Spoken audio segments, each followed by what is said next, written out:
자, 이제 시간이 되었습니다. 우리 다시 사도신경으로 우리의 신앙을 하나님 앞에 고백하겠습니다. 전능하사 천지를 만드신 하나님 아버지를 내가 믿사오며 그 외아들 우리 주 예수 그리스도를 믿사오니 이는 성령으로 잉태하사 동정녀 마리아에게 나시고 본디오 빌라도에게 고난을 받으사 십자가에 못 박혀 죽으시고 장사한 지 사흘 만에 죽은 자 가운데서 다시 살아나시며 하늘에 오르사 전능하신 하나님 우편에 앉아 계시다가 저리로서 산자와 죽은 자를 심판하러 오시리라. 성령을 믿사오며 거룩한 공예와 성도가 서로 교통하는 것과 죄를 사하여 주시는 것과 몸이 다시 사는 것과 영원히 사는 것을 믿사옵나이다. 아멘. 자, 우리 함께 말씀 보도록 하겠습니다. 함께 볼 하나님의 말씀은 요한계시록 1장 1절부터 3절에 있는 말씀입니다. 자, 다시 돌아갑니다. 요한계시록 1장 1절부터 3절에 있는 말씀 제가 봉독하도록 하겠습니다. 예수 그리스도의 계시라. 이는 하나님이 그에게 주사 반드시 속히 일어날 일들을 그 종들에게 보이시려고 그의 천사를 그 종 요한에게 보내어 알게 하신 것이라. 요한은 하나님의 말씀과 예수 그리스도의 증거 곧 자기가 본 것을 다 증언하였느니라. 이 예언의 말씀을 읽는 자와 듣는 자와 그 가운데 기록한 것을 지키는 자는 복이 있나니 때가 가까움이라. 아멘. 원래 제가 항상 이 금요 기도의 시간에는 내일 토요일 큐티 본문을 합니다. 그런데 오늘은 이제 설교를 하는 게 아니라요. 제가 이미 예고했던 것처럼 이 요한계시록을 어떻게 읽어야 되는가, 또 요한계시록은 어떤 책인가에 대한 이 전체적인 개관, 그러니까 요한계시록의 개론을 좀 오늘 여러분들과 함께 나누려고 합니다. 그래서 오늘은 이 설교라기보다는 약간 강의에 가까운, 하지만 여러분들이 좀 잘 이해할 수 있도록 최대한 풀어서 오늘 이 요한계시록에 대해서 여러분들과 함께 전체적인 개관을 하려고 하니까 여러분 오늘 정말 잘 들으셔야 됩니다. 오늘 잘 들으셔서 이 요한계시록을 잘 이해하는 이 배경으로 정말로 이 요한계시록 큐티를 통해서 우리가 정말 많은 은혜를 좀 받았으면 좋겠습니다. 자, 그럼 이제 이 요한계시록을 우리가 개론하면서 먼저 여기서부터 시작을 해야 될 것 같아요. 여러분, 우리가 이 요한계시록 하면 딱 떠오르는 두 개의 개념이 있습니다. 하나는 어렵다, 그리고 또 하나는 무섭다. 여러분, 우리 기독교인들에게 요한계시록을 언제나 어려운 말씀이고 또 무서운 말씀이라는 이 뿌리 깊은 오해가 있습니다. 여러분, 그런데 일단 이 어렵다는 것에 대해서는 어느 정도 이해가 됩니다. 우리가 알다시피 이 요한계시록 안에는 유독 우리가 참 이해하기 힘든 이 상징적인 표현들과 숫자들이 참 많이 등장합니다. 그러다 보니까 우리가 지레 겁먹고 어렵다고 생각할 수 있다는 것입니다. 여러분, 그러나 이제 우리가 잠시 후에 보게 되겠지만 요한계시록에 나오는 이 많은 상징적인 표현들은 이미 다 성경 안에 있는 것입니다. 여러분, 그래서 이 상징들을 성경 속에서 그 의미들을 발견해 나가면 그 어렵지 않게 해석할 수 있다는 거예요. 자, 그런데 그렇게 이 의미들을 성경 속에서 찾지 않고 마음대로 그리고 엉뚱하게 그 의미들을 해석해서 자기 목적에 맞게 그렇게 해석하는 것이 이단의 방식들인 것이죠. 그러면서 이 이단들은 이 요한계시록의 비밀을 자신들만 풀 수 있다고, 자신들만이 풀었다고 오늘 그렇게 사람들을 미혹하는 것입니다.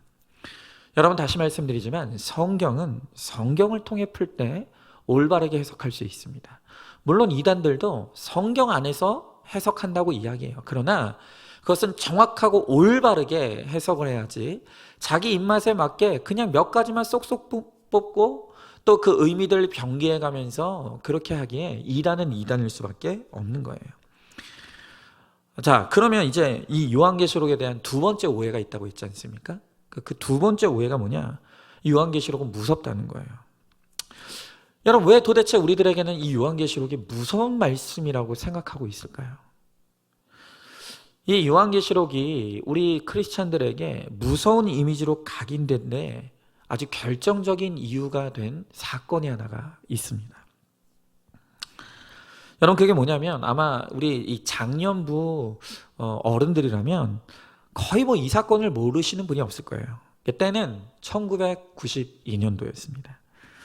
그렇지 않아도 이제 세기 말이 가까운다라고 하면서 이 지구 종말에 대한 아주 흉흉한 여러 가지의 소문들이 많이 일어나고 있었던 때였죠. 자, 그런데 바로 그때 한 단체에서 몇 날 몇 시에 지구가 멸망하고 예수님이 재림한다는 엄청난 폭탄 선언을 하는 단체가 갑자기 눈앞에 나타나게 됐습니다. 그 단체는 1992년 10월 28일이라는 정확한 날짜까지 못 받고 바로 이 10월 28일 날 1992년도 10월 28일 날 드디어 이 땅에 종말이 오고 예수님이 재림하신다는 그러한 주장을 펼치기 시작했어요. 여러분, 이 주장은 일파만파로 퍼집니다. 그러면서 각종 뉴스와 미디어를 통해서 빠르게 확산되기 시작했죠. 여러분, 이들이 누구입니까? 잘 아시죠? 아시는 분들은 잘 아시죠? 바로 이들이 이장림 목사가 이끌었던 이 다미 선교회입니다. 다미 선교회. 여러분, 이 다미 선교회가 주장했던 1992년도 10월 28일 날 지구의 종말과 예수님의 재림이 온다라는 것이 이제 그 시기가 가까이 올수록 더 많은 사람들에게 알려졌고, 그리고 심지어는 기존의 교회의 목회자들과 성도들도 이 다미 선교회에 깊이 빠져들어요. 엄청나게 많이 빠져들게 되었어요. 여러분, 요새 뭐 신천지는 뭐 유도 아닙니다. 그때 그 다미 선교회가 일으켰던 그 엄청난 폭풍은 뭐 오늘날 신천지에 비할 바가 아닙니다. 여러분, 이게 어느 정도로 사회적인 파장이 있었냐면요, 제가 지금도 생생하게 기억합니다. 그날 이날 이 1992년도 10월 28일 날 무려 9시 뉴스에서, KBS 9시 뉴스에서요 생중계를 했습니다. 정말로 지구 종말과 예수님의 재림이 오는지 안 오는지 생중계를 했다는 거예요.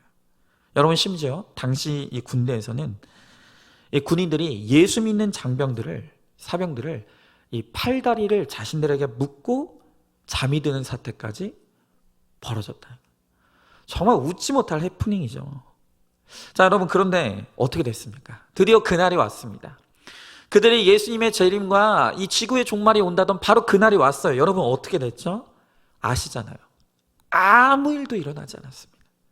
아무 일도 일어나지 않았습니다. 여러분, 심지어 이 다미 선교회 이장림 목사는 신도들이 재산을 빨아 갖다 바친 헌금을 자신의 사유재산으로 빼돌린 것이 밝혀져서 구속돼서 감옥까지 가고 말았어요. 여러분, 이 일로 교회가 정말 사회에 엄청난 지탄의 대상이 됩니다. 이때 기독교의 사회적 이미지가 엄청나게 실추를 합니다. 그런데 그때 이들이 이 시한부 종말론을 주장하면서 근거로 삼았던 성경이 뭐냐? 그게 바로 요한계시록이었다는 거예요. 이 요한계시록을 근거로 그들이 이 시한부 종말론을 펼쳤다는 것입니다. 여러분, 그러다 보니 이날 이후로 기성교회 강단에서 요한계시록을 설교하는 목사님들이 한 사람도 없었어요. 아무도 요한계시록을 다루려고 하지 않는 거예요. 여러분, 그렇게 이 요한계시록이 엄연히 성경 66권 중에 한 책임에도 불구하고 우리 교회들이 이 요한계시록을 제쳐놓고 있는 그동안 이단들, 그 자리를 여호와 증인이나 신천지 같은 이단들이 이 요한계시록을 강탈해서 잘못된 종말론으로 또다시 많은 성도들을 미혹하게 하고 말았다는 거예요. 여러분, 그러므로 이제 우리는 다시 이 요한계시록을 회복해야 돼요. 여러분, 이것도 엄연히 하나님께서 우리들에게 주신 소중한 하나님의 말씀입니다. 오늘 우리가 읽었던 이 요한계시록 1장 3절의 말씀에 보니까 뭐라고 말합니까? 이 말씀을 읽고 듣고 지키는 자는 복이 있다 그랬어요. 여러분, 이 요한계시록의 말씀 안에 복받는 비결이 있다는 거예요. 여러분, 그러면 이제 이 요한계시록을 펴야죠. 그리고 우리가 건강하게 이 요한계시록을 이해하고 깨달아야 되는 것이에요. 자, 그러면 이제 우리가 본격적으로 이 요한계시록에 대해서 한번 들어가 보자고요. 자, 그러면 이 요한계시록은 어떤 책입니까? 이 사도 요한을 쓴 이 성경에는 독특한 세 가지 특성이 있어요. 잘 들으세요. 자, 이 요한계시록의 첫 번째 특성은 뭐냐 하면 이 요한계시록은 편지입니다. 편지. 우리가 지금 보고 있는 이 소아시아의 7교회에 보내는 사도 요한의 편지라는 거예요. 여러분, 그렇기 때문에 요한계시록을 바로 이해하기 위해서는 당시 이 소아시아의 7교회가 처해 있던 상황, 특별히 로마 제국의 치하에 있던 교회와 우리 크리스천들이 어떤 상황 가운데 있었는지를, 그 당시의 역사적인 배경을 반드시 알아야 되는 거예요.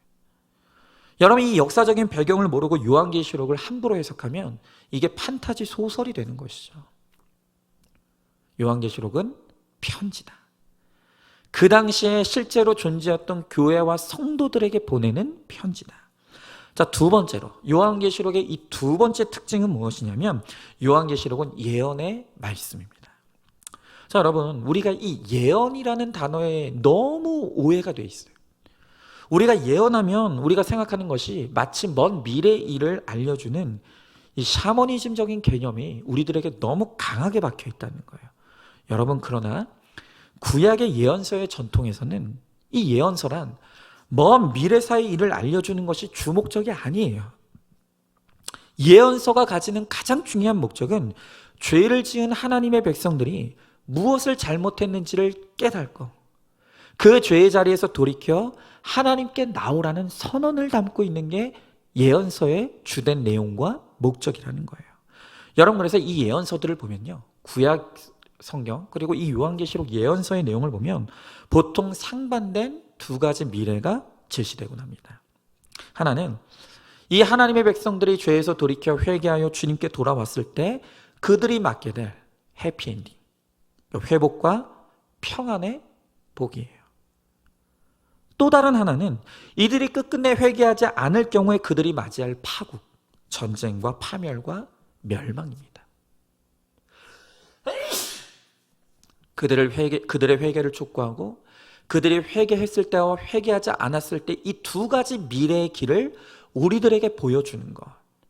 그래서 하나님께로 돌아오라는 이 하나님의 회복의 메시지를 주고 있는 것이 바로 이 예언서의 주된 목적이라는 것입니다. 요한계시록도 똑같은 메시지로 되어 있는 거예요. 여러분, 그래서 지금 우리가 소아시아 7교회를 보고 있는데 이 소아시아 7교회 중에 5교회를 향해서 하나님께서 회개를 촉구하시죠. 그리고 그들이 회개했을 때 어떤 축복을 주실 건지, 그들이 끝내 회개하지 않았을 때 하나님께서 그들을 어떻게 징계하실지를 미리 보여주시는 거예요. 그러니까 요한계시록은 예언서다. 예언서다. 자, 그리고 이제 요한계시록의 세 번째 특성, 이게 제일 중요해요. 자, 요한계시록을 이해하는 데 있어서 가장 중요한 세 번째 특징이 있는데 바로 이 요한계시록은 묵시의 말씀이라는 거예요. 자, 여러분, 이 묵시라는 말을 잘 기억하셔야 됩니다. 요한계시록은 묵시의 말씀이다. 여러분, 이 묵시라는 말의 뜻은 무엇이냐 하면 우리가 말이나 행동으로 직접적으로 메시지를 전달하는 것이 아니라 그림이나 또 상징이나 숫자를 통해서 돌려서 말하는 것을 의미하는 거예요. 가령 예를 들면 이런 것이죠. 여러분, 경호원들이 경호를 하지 않습니까? 경호 대상이 있어요. 가령 이제 대통령을 경호한다고 쳐요. 그러면 이 경호원들은 이제 이 대통령이 움직이는 이 모든 것들을 서로 주고받는데 절대로 직선적으로 표현하지 않습니다. 아, 지금 대통령이 움직인다. 대통령이 이동한다. 이렇게 말하지 않죠. 그들은 반드시 암호를 사용합니다. 그들만이 알 수 있는 암호를 사용해요. 가령 예를 들어서 이제 대통령이 움직이기 시작하면 지금 백조가 물 위를 헤엄치고 있다. 이런 식으로 그림 언어, 암호와 같은 언어들을 사용하는 거예요. 여러분, 바로 이 암호 같은 그림, 상징 언어를 뭐라고 한다고요? 이게 묵시라는 거예요. 묵시. 자, 그럼 이제 우리가 질문하게 되죠. 왜 도대체 사도 요한은 이 묵시 형태의 언어를 사용했는가? 묵시 언어를 사용했는가? 여러분, 여기에는 아주 중요한 그 당시의 상황적 배경이 있었어요. 그럴 수밖에 없었던, 이 요한계시록이 직접적으로 그 메시지를 전달하는 것이 아니라 그림 언어와 상징 언어와 숫자를 통해서 그들만의 암호 같은 언어로 사용할 수밖에 없었던 이유가 있었다는 거예요. 그게 뭐냐? 여러분, 당시에는 로마 제국이 온 유럽과 아시아를 지배하고 있는 상황이었어요. 그런데 특별히 이 사도 요한이 활동하고 이 소아시아의 7교회가 있었던 그 시절에는 기독교에 대한 어마어마한 박해가 이루어지고 있었던 때였다는 거예요. 여러분, 특별히 이때 로마의 황제가 도미티아누스였는데 그가 행했던 기독교에 대한 박해는 그 전후로 그와 같은 핍박이 없을 정도로 어마어마한 박해를 가했던 황제가 바로 이 도미티아누스 황제였습니다. 여러분, 왜 그러면 이렇게 그는 기독교를 미워했는가? 이 도미티아누스 황제가 로마 시민들에게 어느 날 이렇게 말했습니다. 여러분, 저는 여러분들을 속였습니다. 사실 저는 사람이 아니라 신입니다. 이 도미티아누스 황제가 로마 시민들을 향해 스스로 뭐라고 했냐면 나는 사람이 아니라 신이라. 여러분, 바로 그때부터 그는 자신에게 시저, 이 황제라는 칭호를 쓰지 말고 우리 주, 우리 하나님이라고 부르게 하기 시작한 거예요. 자기 자신을 신이라고 여기면서 모든 사람에게 자신을 하나님과 주님으로 고백하게 한 거예요. 여러분, 그런데 이러한 황제의 명령에 유일하게 불복한, 저항한 세력들이 있었는데 그들이 누구였겠습니까? 바로 그들이 기독교인들이었다는 거예요. 여러분, 로마 제국은요, 황제의 신격화를 반대하는 것을 곧 로마에 대한 반역으로 여겼습니다. 여러분, 그래서 이 로마 황제를 숭배하지 않고 황제를 향해 나의 하나님, 나의 주님으로 부르지 않는 이 기독교에 대한 대대적인 박해가 시작이 되었던 것이죠. 여러분, 바로 이런 이유 때문에 현재 사도 요한은 반모섬이라는 곳으로 유배를 가게 된 거예요. 여러분, 거기에 지금 갇혀있게 되었습니다. 여러분, 그런데 이 사도 요한이 반모섬에 유배되어 갇혀있던 바로 그때 하나님이 환상 중에 그에게 찾아오셨어요. 하나님의 천사를 통해 찾아오셨어요. 그리고 어마어마한 환상을 보여주게 되는데 그 환상이 뭐냐면 지금 이렇게 로마 제국의 극심한 핍박 가운데 암담한 현실을 살아가고 있는 그 그리스도인들을 향해서 언젠가 반드시 이 제국은 무너지게 될 것이고 하나님의 나라와 교회는 승리하게 될 것이라는 그 하나님의 위대한 예언의 말씀을 오늘 이 사도 요한에게 하나님께서 환상 중에 보여주신 거예요. 여러분, 이 사도 요한이 얼마나 기뻤겠습니까? 지금 핍박 가운데 있는 이 성도들이 너무너무 힘들어하고 있는데 이 하나님의 메시지를 듣게 된다면 얼마나 기쁘겠습니까? 여러분, 그래서 이 하나님의 환상 중에 주신 이 예언의 말씀을 듣게 된 이 제국은 반드시 무너지게 될 것이고 결국 교회는 승리하게 되리라는 오늘 이 메시지를 이제 전달해야 되는 거예요. 자, 그런데 여기 문제가 있죠. 문제가 있어요. 여러분, 지금 사도 요한이 어떤 상황이라고요? 유배돼 있다고요. 반모섬에 갇혀 있다고요. 그러니까 그가 철통 같은 보안 속에서 감시자의 통제 아래 있었다는 거예요. 여러분, 그런 상황에서 모든 것들이 다 감시의 대상이죠. 사도 요한이 그것을 있는 그대로 써서 편지로 보낸다고 생각해 보십시오. 그걸 핍박자들이 다 검열할 텐데 여러분, 그 메시지들을 발각되게 되면 어떤 일이 일어나겠습니까? 더 대대적인 핍박이 올 수밖에 없는 것이죠. 여러분, 바로 그런 이유에서 요한은 제국의 감시자들이 잘 이해할 수 없는 바로 이와 같은 묵시 형태의 그림 언어와 상징 언어와 숫자를 사용해서 그래서 핍박자들은 잘 이해하지 못하지만 그러나 같은 그리스도인들은 얼마든지 이해할 수 있는 암호와 같은 그러한 글로, 묵시의 글로 오늘 이 요한계시록을 기록하게 되었던 것이에요. 자, 그런데 여기서 중요한 게 뭐냐? 그러니까 우리가 보기에는 어려워요. 핍박자들도 이해할 수 없어요.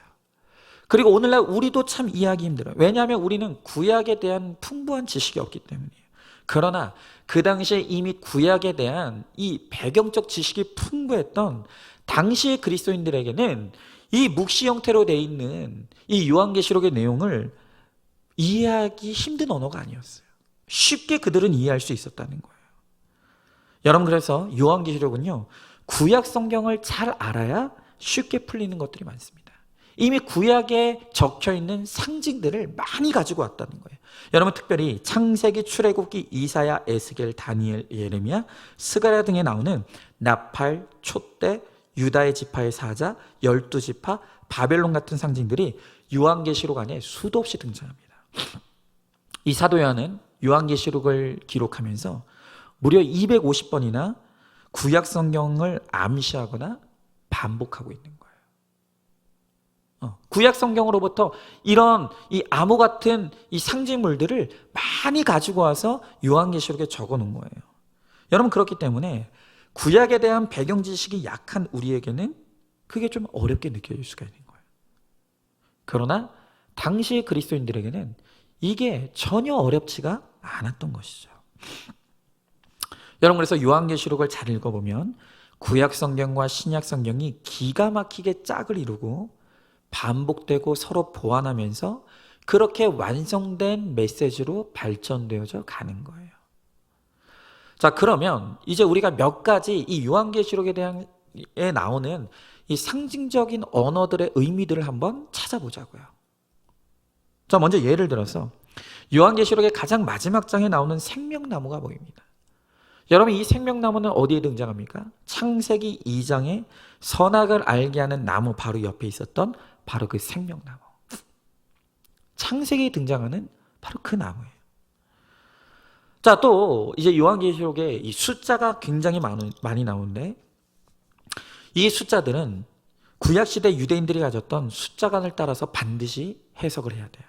자, 가령 예를 들어서 이 7이라는 숫자를 보면 7이라는 숫자는 삼위일체 하나님을 의미하는 3과 또 동서남북 사방을 의미하는 4가 더한 숫자가 7이에요. 그래서 이 7이라는 숫자는 대대로 이스라엘 민족들에게 완벽을 의미하는 숫자예요. 완전수, 완벽을 의미하는 숫자예요. 여러분 그렇기 때문에 요한계시록을 보면 이 7이라는 숫자가 유독 많이 나와요. 7교회, 7나팔, 7인, 7대절. 7이라는 숫자가 많이 나오죠. 자, 반면에 이 7과 반대되는 숫자가 바로 6입니다. 여러분 6은 완전수 7에서 하나가 부족한 숫자죠. 그래서 6은 언제나 불완전함을 의미하는 숫자예요. 여러분 우리가 너무나 잘 아는 이 요한계시록에 등장하는 짐승의 표라고 하는 그 666이 있죠. 불완전함을 상징하는 6과 완전을 상징하는 3이 합쳐졌어요. 그 말은 무슨 말이냐? 완전히 불완전하다는 거예요. 그러니까 불완전함을 극단적으로 강조하고 있는 거예요. 그래서 이 666이라는 것은 이 불완전한 사단의 권력, 불완전한 이 세상의 제국의 권력, 이런 것들을 의미하는 게 바로 이 666의 상징적인 의미라는 거예요. 여러분 그래서 유대인들은요, 우리가 마치 숫자 4를 안주하는 것처럼 이 유대인들이 제일 싫어하는 숫자가 바로 6입니다. 또 성경의 요한계시록에 12라는 숫자가 등장하는데 이 12는 구약 성경의 12지파에서 왔죠. 그러니까 하나님의 백성을 뜻하는 거예요. 또 24라는 숫자도 많이 등장합니다. 여러분 이 요한계시록의 24장로라는 것은 구약의 12지파 그리고 신약의 12사도를 합친 것으로서 신구약의 모든 하나님의 백성들의 대표자들을 의미하는 거예요. 구약의 성도들과 신약의 성도들의 대표자들을 상징적으로 보여주는 게 바로 이 24장로라는 거예요.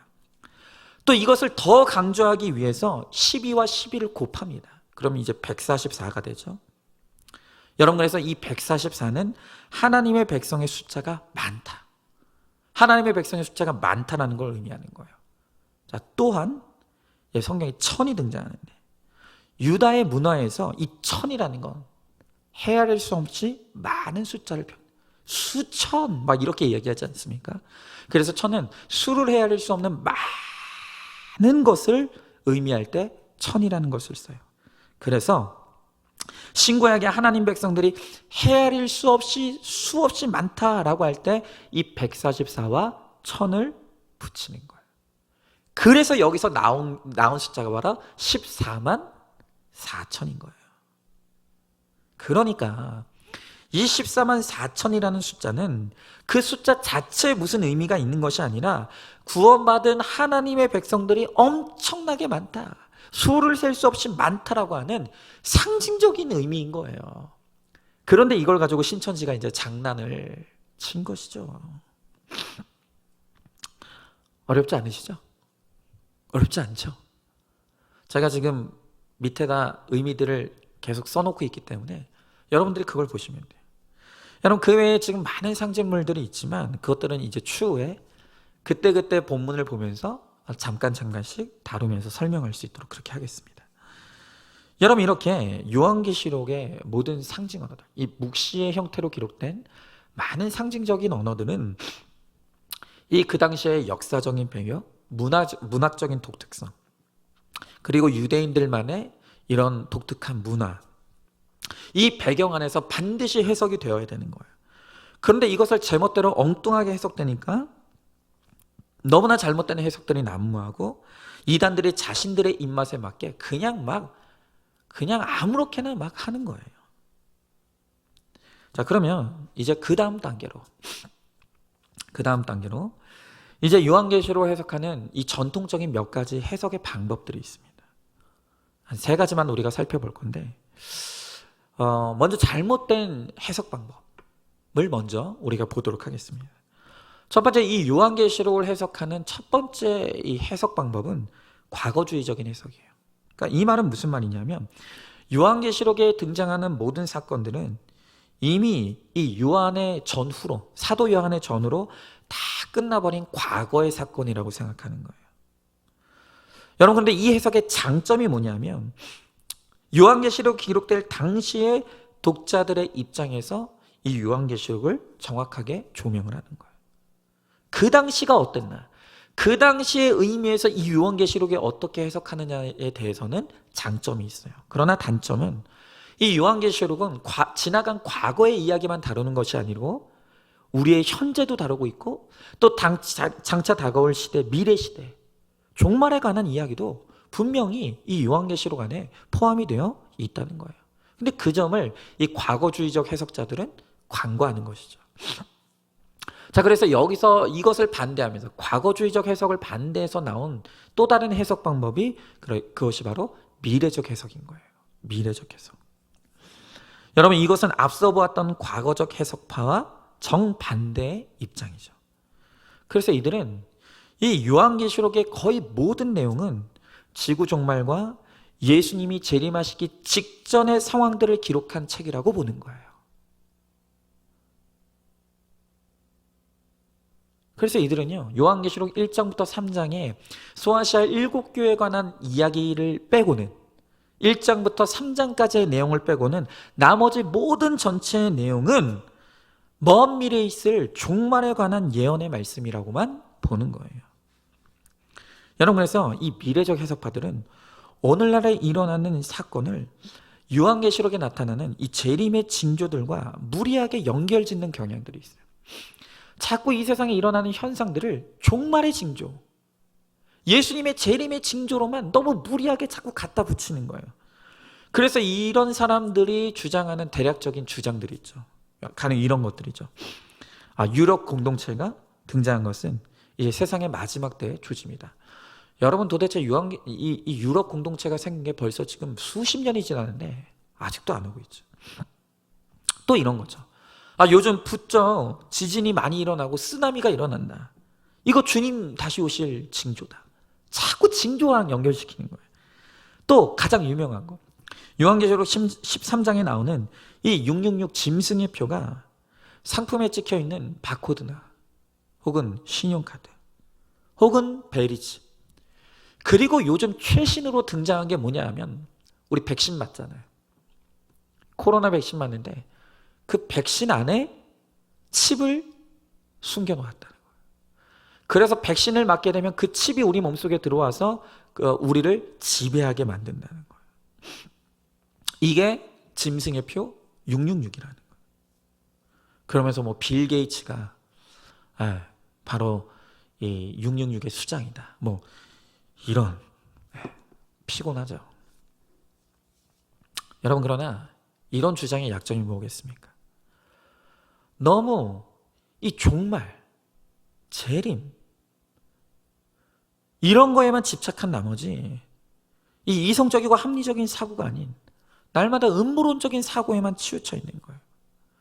그리고 오늘을 사는데 필요한 영적인 진리를 이 요한계시록 안에서 간구하는 거예요.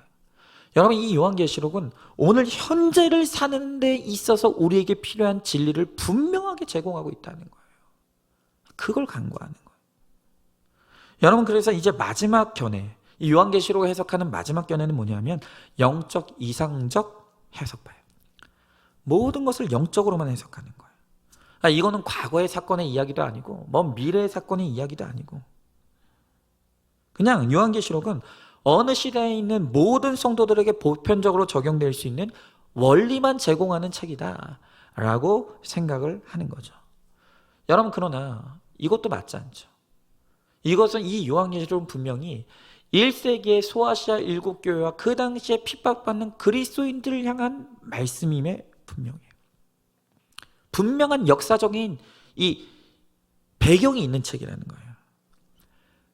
그리고 그 역사적인 배경을 통해서 현재를 살아가는 우리들에게 주는 교훈이 있고, 그리고 앞으로 다가올 이 먼 미래에 있게 될, 분명히 있게 될 예수님의 재림과 이 땅의 종말, 그리고 하나님 나라에 관한 미래의 예언이 이 내용에, 이 책에 담겨 있기도 하다는 거예요.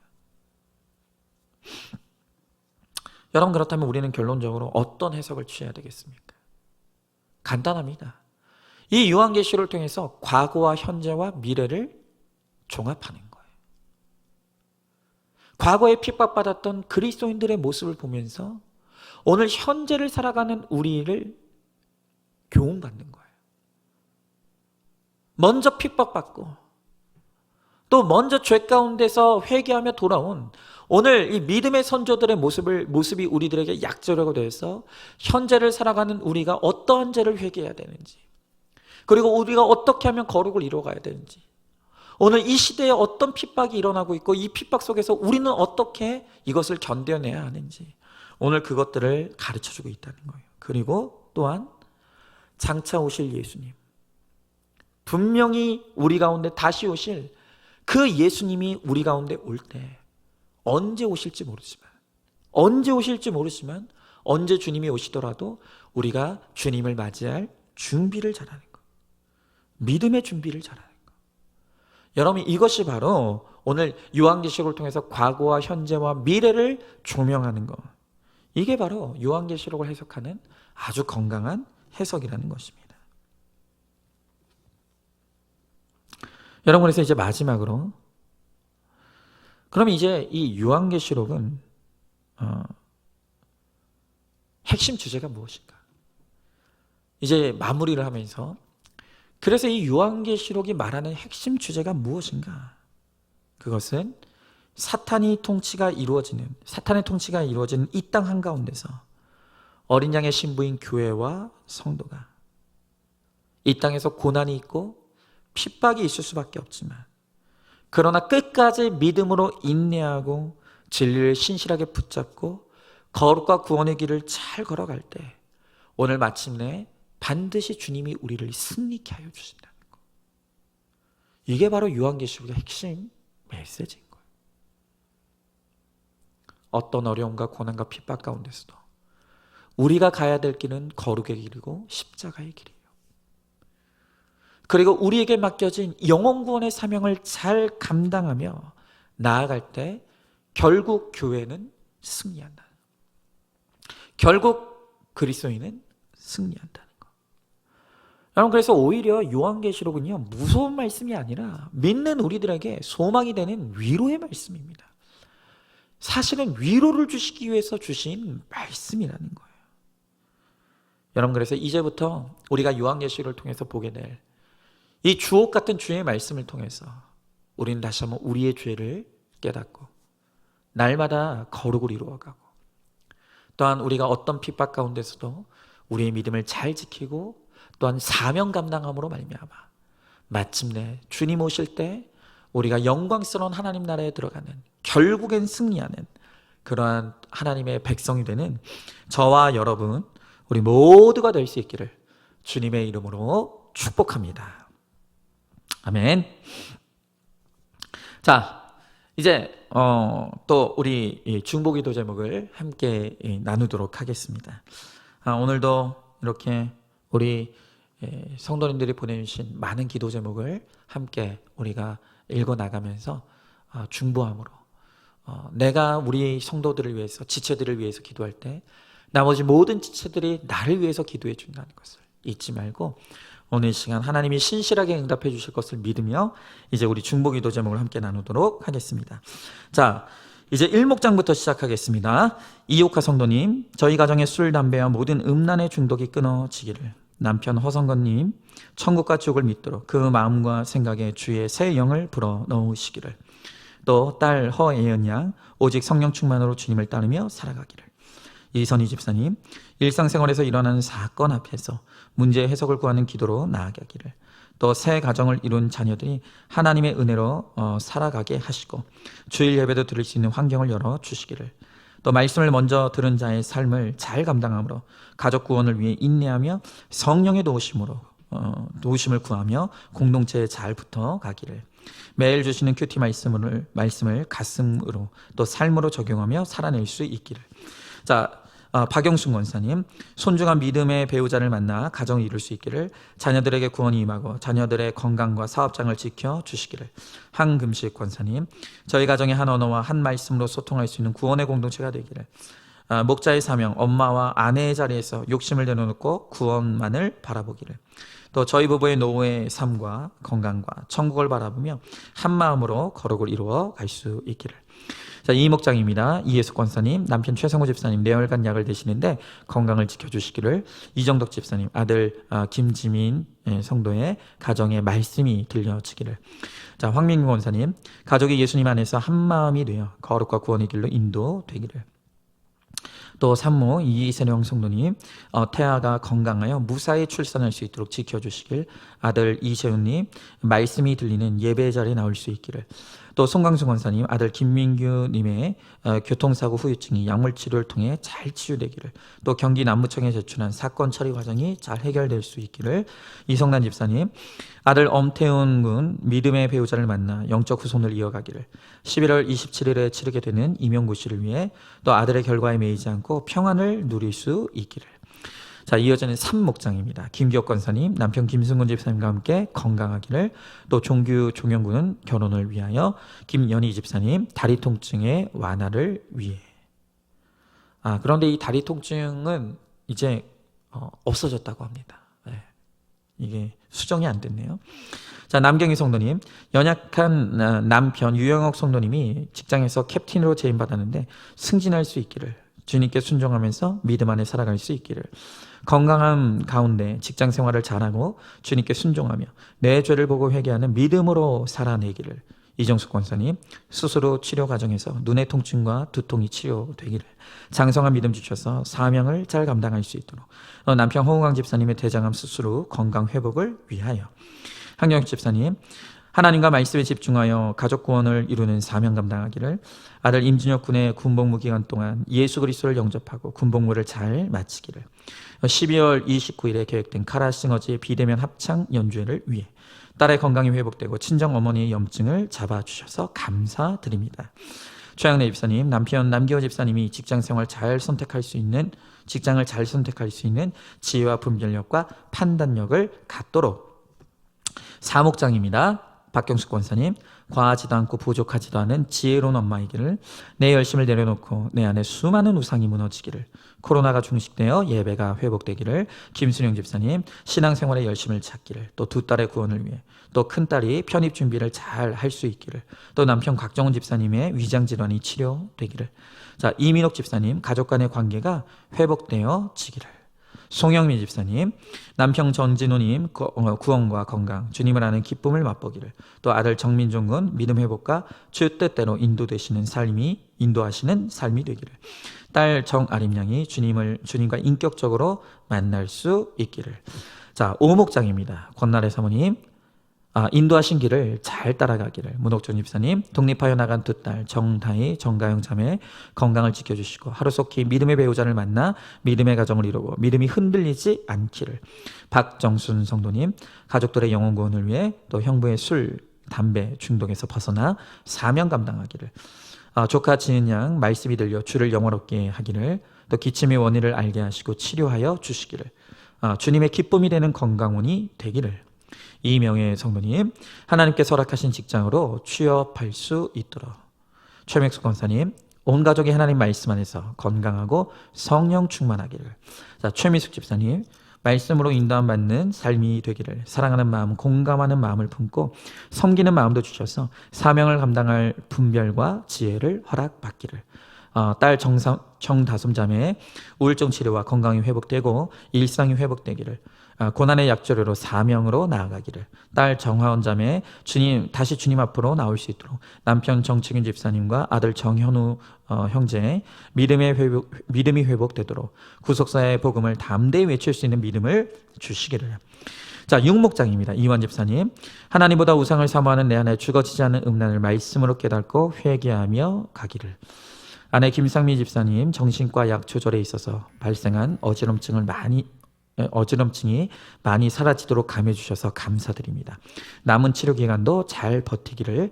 또 첫째 아들 이효민 군, 무슨 일이든지 하나님을 찾고 회개를 이루며 말씀이 들기를. 둘째 아들 이효곤 군, 고등학교 진학의 근거리로 허락받기를. 김선옥 성도님, 예배가 회복되고 몸과 마음의 건강을 회복시켜 주시기를. 코로나로 갇힌 환경에서 엄마의 사명을 잘 감당하기를. 또 친한 언니의 가족에게 구원이 임하기를. 김아미 성도님, 왕복 4시간이 걸리는 남편의 직장 생활에 필요한 영육의 강건함을 주시기를. 또 하나님께 모든 주권을 맡기고 주님과 함께 동행하는 직장 생활을 경험하고 은혜를 잊지 않도록. 또 아내의 자리에서 우선순위를 잊지 않고 연기로 순종하지 않고 온전히 죽어지도록. 또 엄마의 힘으로 자녀를 누르거나 혈기를 흘려보내지 않고 말씀과 기도로 살아내기를. 박창선 성도님, 항암치료 및 각종 치료와 잘 먹고 잘 쉬며 일상을 살아내기를. 또 이 사건을 통해 거룩과 구원이 임하기를. 임향숙 전사님, 맡겨진 사명 잘 감당하기를. 또 남편 이성호 전사님, 죽음에 대한 두려움을 큐티하고 정신과 약을 잘 먹으며 견뎌내기를.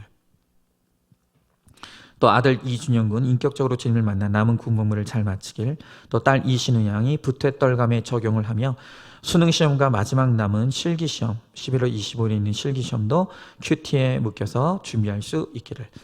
손정혜 권사님, 남편과 두 자녀 및 모든 가족들이 여호와 삼마의 하나님을 인격적으로 만나기를. 또 남편 박윤재님의 어깨 통증을 주님께 맡깁니다. 또 음식 조절 잘하여 건강한 삶을 살아내기를. 또 백신 접종받는 손녀, 손자가 주님의 도우심으로 무탈하게 지나가기를. 이제 칠목장입니다. 김진 성도님, 가족 지인들 올바른 길로 인도받기를. 또 믿지 않는 가족과 지인들에게 구원이 임하길. 또 모든 가족들 주님께서 함께 하심으로 건강하길. 또 모든 가족들과 지인들의 백신 접종이 부작용 없이 지나가기를. 윤혜경 집사님, 비염 호흡기, 과민성 대장증후군, 머리 통증이 치유되기를. 내적 영적인 부분이 나태해지거나 약해지지 않기를. 교제하는 분에게 백신 접종이 후유증이 없기를. 또 게임 중독이 치유되고 소통이 잘 되기를. 물질 고난이 해결될 수 있는 일자리를 허락받기를. 이재정 성도님, 백신 후유증으로 인한 허리, 다리 통증이 빨리 회복되기를. 장승규 집사님, 시어머니 요실금 치료를 위해 또 막내 시동생의 요양원을 축복해 주시기를. 또 남편 김성훈 집사님의 건강을 위하여. 자, 이제 청년부입니다. 차민성 집사님, 무슨 일을 하든지 먼저 주님께 구하는 마음을 가지고 살게 하소서. 엄태훈 형제, 임용고시에서 좋은 일이 있을 수 있기를. 정가영 자매, 올해 안에 이직 준비를 할 수 있기를. 전성 형제, 가족의 건강을 위하여. 권기남 형제, 아버지의 우울증 치료가 잘 진행될 수 있도록. 이화목 자매, 믿음의 후손 임신을 허락받기를. 또 정현진 형제, 가족의 건강, 예배에 잘 참석할 수 있기를. 정다희 자매, 피아노 연습에 열심히 집중할 수 있도록. 김민주 자매, 믿음의 가정으로 결혼 준비 잘할 수 있도록. 서윤지 자매, 아버지의 관계가 더 나아질 수 있게, 미워하지 않도록. 또 아버지의 예배가 회복될 수 있게. 또 번아웃의 시기가 금방 끝날 수 있기를 위하여. 이렇게 우리 성도님들이 중보기도를 부탁해 오셨습니다. 자, 이제 우리 함께 기도하도록 하겠습니다. 하나님 감사합니다. 오늘도 하나님께서 우리를 이 예배의 자리로 불러 모아 주시고 다시 한번 우리가 주의 뜻대로 함께 나아가며 또 기도할 수 있는 은혜를 베풀어 주심을 감사드립니다. 하나님께서 이 요한계시록의 귀한 말씀을 우리들에게 허락하셔서 이 말씀을 읽고 듣고 지키는 자에게 복이 있으리라 말씀하십니다. 하나님, 이제 어떤 말씀이 우리들에게 주어지더라도 하나님 그 말씀을 나에게 주시는 하나님의 음성으로 들을 수 있게 하여 주시옵시고, 오늘 이 약속대로 하나님의 말씀을 잘 읽고 듣고 지킴으로 하나님 우리에게 주시는 거룩과 구원의 이 은혜가 임하며 하나님 팔복을 누리는 우리 모두가 될 수 있도록 우리 주님께서 함께하여 주시옵소서. 하나님, 오늘 이 시간도 정말로 피투성이라도 살아만 있으라는 오늘 주의 말씀대로 우리가 고난 가운데서도 정말로 주님을 바라보며 하나님 앞에 기도하며 이 기도 제목을 내어놓습니다. 주님, 오늘 사랑하는 성도들의 고난 가운데 하나님께 드리는 이 기도를 주님께서 귀 기울여 들으시고 응답하여 주시옵소서. 그러므로 말미암아 정말로 우리의 삶 가운데 하나님이 우리를 위하여 일하시며 역사하시며 가장 좋은 것으로 응답하시는 하나님의 놀라운 은혜를 받아 누리는 우리 모두가 될 수 있도록 우리 주님께서 함께하여 주시옵소서. 믿음으로 나아가는 모든 성도들에게 함께하여 주실 줄 믿사오며 사랑이 많으신 우리 예수님 이름 받들어 기도드리옵나이다. 아멘. 이제는 우리 주 예수 그리스도의 은혜와 하나님의 사랑과 성령의 교통하심이, 하나님께서 우리에게 주신 이 귀한 말씀을 읽고 듣고 지켜내므로 우리에게 주시겠다 약속하신 그 하늘의 신령한 복을 누리며 복의 근원이 되어서 이 땅 가운데 그 복을 흘려보내는 축복의 통로가 되기를 소망하는 사랑하는 모든 성도들 머리머리 위에 이제부터 영원토록 함께 계실지어다. 아멘.